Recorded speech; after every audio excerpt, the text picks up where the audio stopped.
気、なんとかなるって。てめえは昔から無責任だな。何もビビることはないよ。あんたは王なんだ。あんたの力は破壊するためじゃなくて、守るためにあるのさ。俺が保証する。トムヤムクンってなんだ？知らないの？辛くてスパイスープだよ。赤くてすげえ辛そうだけど、食べたら意外と複雑な味がする感じ。赤いの？赤いよ。アンナ、一緒に作ろっか。てめえが作るのか？俺、今は料理に凝っててさ。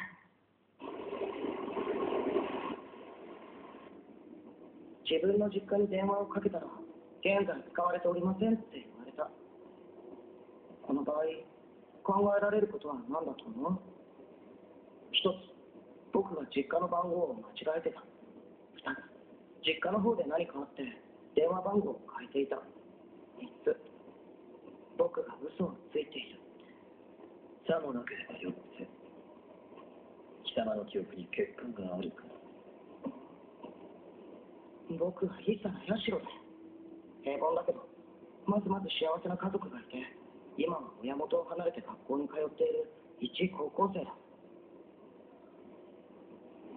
猫はどこに行ったんだろう。もう、大塚さんドンキでね。違うんですよ。そこをガッてきてぐるっとやるんだよ。へえ、やたの説明全然わかんないんだけど。じゃあ使って。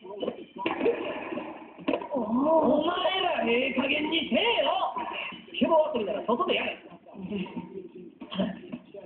いかどっかな。そこそこクッてすんで。あいつおかしなやつだな。せやな。喧嘩弱いくせに、喧嘩しかののないアホどもの中心に自然とある。基本猛随使いなんや。はい。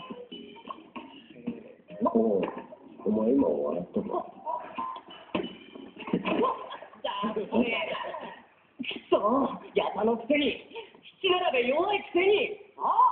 戸塚さんこそ、盆栽とかやってて趣味じじいのくせに、スケボーなんて下があるから。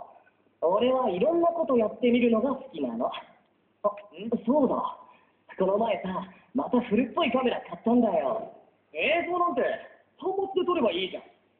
味が違うのさ。それでいろいろ撮ってるから、今度見せてあげるよ。